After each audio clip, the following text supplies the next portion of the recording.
time is 10:40 a.m. Good morning. The news headline. After allegedly saying that Ndigbo deserved death for harboring criminals, rebels, Ohaeneze demands apology from Senator Bukachuwa. The news in full. The Apex Igbo Socio-Cultural Organization, Ohaeneze Ndigbo, has demanded an unreserved apology and restitution from the Senate Committee Chairman on Foreign Affairs, Senator Adamu Bukachuwa, over alleged inflammatory remarks against Ndigbo. Ohaeneze Ndigbo also called on President of the Senate, Ahmed Ibrahim Lawan, to reprimand Bukachuwa publicly to serve as a deterrent to others who do not understand their oath of service and allegiance to the Constitution of Nigeria. Bukachuwa was quoted as saying on television that Ndigbo deserved death and elimination because the Southeast harbors criminals, rebels, and arsonists. He was alleged to have said that rather than the Igbo getting the presidency they were clamoring for, they deserved elimination from the country. But responding to Bukachuwa's comment in a statement Sunday, Ohaeneze Ndigbo expressed shock and disbelief that a senator and chairman Senate Committee on Foreign Affairs could make such incendiary remarks against the Igbo without any provocation whatsoever. In the statement issued by its National Publicity Secretary, Alex Chiedozie Ogbonia, the group argued that the Igbo demand for the presidency was within their rights under the laws of Nigeria. Ohaeneze Ndigbo condemns Bukachuwa for spewing such hate speech on a major Nigerian ethnic group. It is highly inconceivable that a senator and husband of a highly placed judicial officer, Justice Zainab Bukachuwa, would harbor such evil wish for a significant section of the country. This goes to show clearly the wicked mindset of some people in power who have no other objective but to turn the country into a killing field in the pursuit of their hidden ethno-religious agenda. The statement reads, Ohaeneze Ndigbo worldwide therefore demanded an unreserved apology and restitution from Bukachuwa for what it described as an unwarranted assault. It also charged Lawan to reprimand Bukachuwa publicly to serve as a deterrent to others who do not understand their oath of office and allegiance to the country's constitution. For the purposes of clarity, a senator must be seen to protect the interest and corporate existence of the entire country at all times. I doubt if we can build truly united country with such irresponsible conduct and legislative rascality by the likes of Bukachuwa, the statement added. Meanwhile, the group also chided the federal government over comments capable of escalating the insecurity situation in the southeast by calling the members of IPOB thieves, insisting that they were freedom fighters.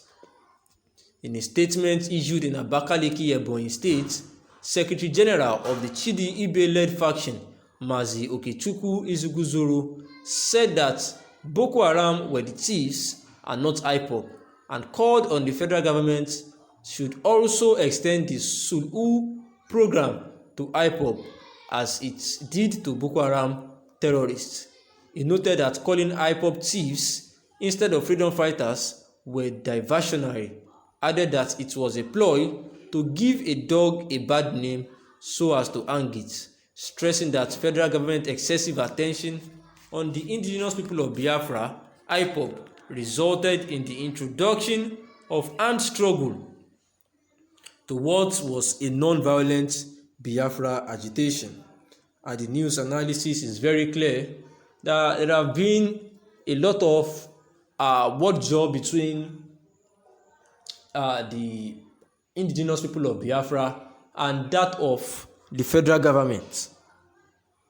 Of recent, the federal government through the presidential spokesperson, senior special assistant to President Muhammadu Buhari on media and publicity, Garba Shehu, there was a press statement from them that described the IPOB as thieves, and that they are not freedom fighters, and that they are not also supporting the Christians, that what they do is to steal, spoil the government properties, and also to burn down government facilities, just like they burn down police stations. And as a result of this name calling, another senator, Senator Bukachuwa, who happens to be a senator and a chairman for the Senate Committee on Foreign Affairs, he has come out to say that the Indigbo deserve death, and that there should be an elimination because the Southeast harbors criminals, rebels, and arsonists.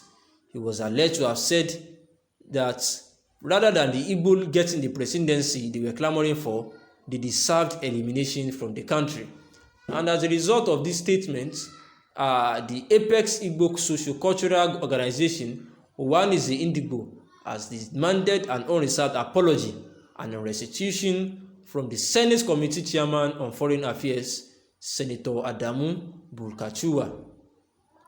They actually said that they were shocked that a whole senator and even a husband to a highly placed judicial officer, because the wife is actually a judicial officer known as Zainab Bukachuwa, that they never knew that it could actually come out in public to say such an incendiary comment that the federal government or whoever should eliminate the Indigbos, and that this was just an evil wish for a significant section of the country.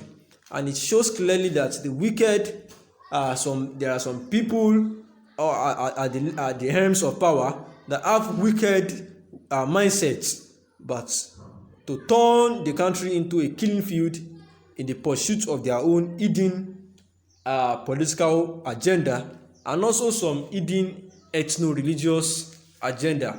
And the Ohaeneze Indigbo worldwide have said that for this unwarranted assault by the senator, that he needs to apologize.